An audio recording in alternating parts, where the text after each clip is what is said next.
who's Carlos Gomez? You're Carlos Gomez. Mr. Gomez, you're charged with racing on the highway. You're facing up to 6 months in jail and or a $2,000 fine. Mr. Kasim, you are charged with racing on the highway, and you are charged with unlawful carrying of a weapon. On the weapon case, you're facing up to a year in jail and or a $4,000 fine. On the racing, up to 6 months. As you, Mr. Rios, you're facing up to 6 months in jail and or a $2,000 fine on the racing case. Gentlemen, we're going to do probable cause. You have the right to remain silent. Anything you say can or will be used against you. You have the right to have an attorney present. If you cannot afford one, one will be appointed to you. Okay? On February 1st, 2025, an officer who was part of a plainclothes traffic crimes task force was near Cross Timbers and East Texas Freeway in Harris County, Texas, where there was known to be a large street takeover group meeting. Officers in plain clothes were conducting a surveillance of the group of cars known to conduct the takeovers. The officer followed members of this group, specifically a gray Camaro, a white Camaro, and another Camaro. Officers witnessed the three vehicles slow down to 50 miles per hour and accelerate simultaneously up to speeds well over 125 miles per hour in order to outpace each other. Plainclothes officers were able to keep these vehicles in sight until marked patrol vehicles arrived and conducted traffic stops. Officers pulled over the vehicles and made an arrest. So each one of them are in cars lined up? Yes, Judge. Okay. Lane 1, lane 2, and lane 3. Okay, so tell me about the gun on Mr. Kasim's case. I'm sorry, what was So The judge came down with a heavy hand, and the message couldn't be clearer. No more donuts, no more drifting, and definitely no more street racing. One slip-up now means an immediate trip to jail, and this isn't an empty threat. Under Texas law, the state has the power to permanently take your car. Imagine losing your $80,000 ride overnight, all because you wanted to show off on the freeway. KASEM, while you're looking at, gentlemen, I'm going to find that there's probable cause to go forward with the case. I'm going to tell you now, living in a city as big as Houston without the ability to drive blows. And I am now ordering you as a condition of your bond not to participate in these types of activities anymore. Racing, street takeovers, donuts, reckless driving. If I find that you do, first thing I'm going to do is I'm going to put you in jail. The next thing I will do is I will take your ability to drive away from you. Do you understand? Not only that, the Texas legislature has made it extremely easy for DAs across the state of Texas to seize, take cars permanently for people who are continuously participate in these activities. And I'm telling you because I've seen it here where people get their $80,000 to $100,000 car seized and taken, and they don't get it back. Do you understand? Yes, Your Honor. And Mr. Kasim admitted to having Driving 125 miles per hour on public roads is a disaster waiting to happen, and just one mistake could destroy lives in seconds. This judge isn't playing around, she's making it clear that the law will be enforced. But here's the big question: should street racers permanently lose their cars, or do they deserve a second chance to turn things around? Share your opinion in the comments. So can you file those conditions on all these gentlemen? Or I guess, let's go through each of them. Do they have Texas driver license? they all have eligible Texas driver's license. Great. All right. One more thing, gentlemen. You are not allowed to drive unless you have liability insurance in your name. If you do not have car insurance, then you're not allowed to drive. If I find that you drive without car insurance or you violate any of these conditions, I will put you in jail.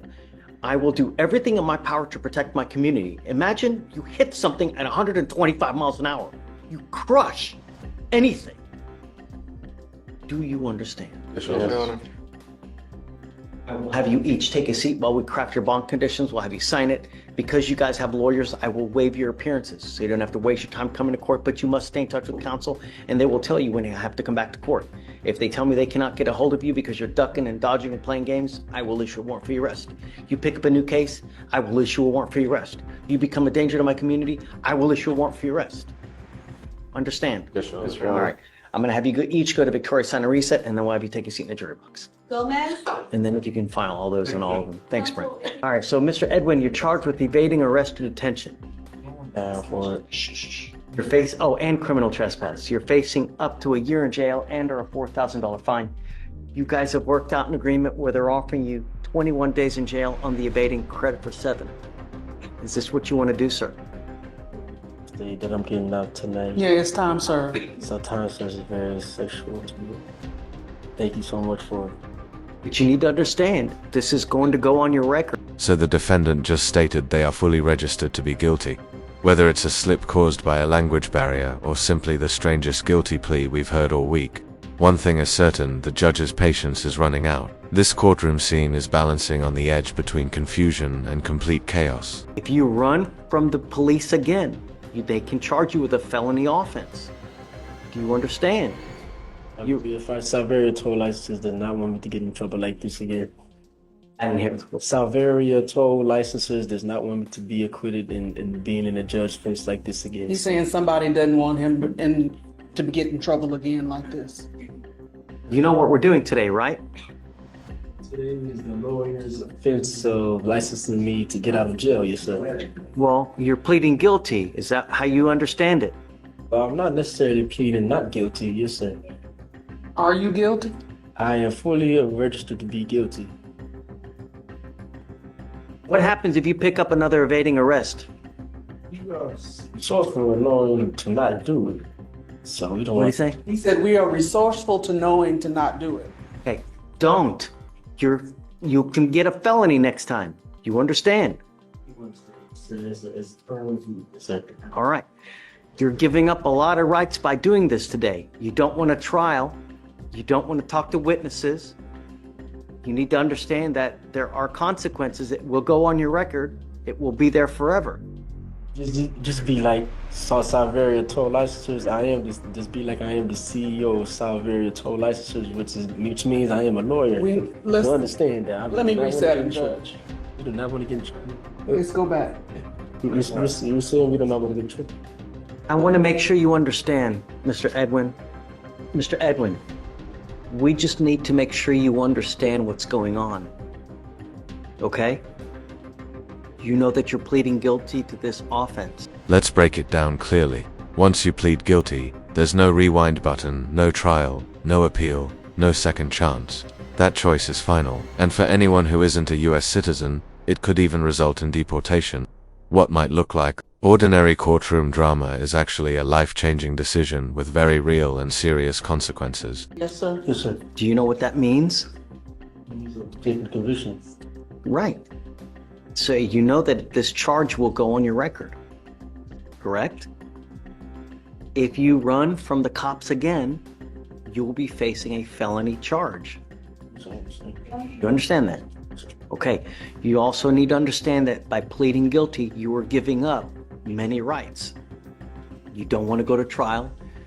You don't want to talk to witnesses. You don't want to confront, cross-examine the people who are accusing you of this offense. You give up the right to appeal. Once you plead guilty, you can never change this. Do you understand? One more thing is that if you're not a citizen, they can deport you, exclude you from the country, or deny naturalization. Once you plead guilty, you can never change it. Do you understand? Okay, how do you plead to the offense of evading arrest or detention? I will find you guilty. I'm going to follow the agreement. Be careful. Don't run from police again. Okay? All right. Good luck to you, Mr. Edwin. Look, Mr. Edwin. Getting out today. All right. You seem like such a nice guy. Why does this keep happening? Mr. Castro? Really? You're now charged with another assault. You're facing a year in jail and or a $4,000 fine. So, what happened? Please. Judge, on February 1st, 2025, at approximately 12:43 p.m., officer was dispatched to Cypress Creek Hospital, Houston, Harris County, Texas. On arrival, officer met with complaining witness who stated she was assaulted by another patient. The complaining witness stated she was walking out of the room and the defendant started yelling at her, "Back up, back the fuck up." The complaining witness stated she was confused in a verbal argument. The defendant struck complaining witness in her face, causing pain. The complaining witness had a laceration on the inside of her upper lip. He stated, defendant stated that they got into an argument and the complaining witness got into a fighting stance. The complaining witness won't get his hands. Mr. Castro, don't go back to this hospital. Do you understand, sir? Yes, sir, I guess. I'm not allowed back there. I don't want to have anything off that hospital that happened with that. I don't want you to pick up any new cases. Yes, sir. Nice.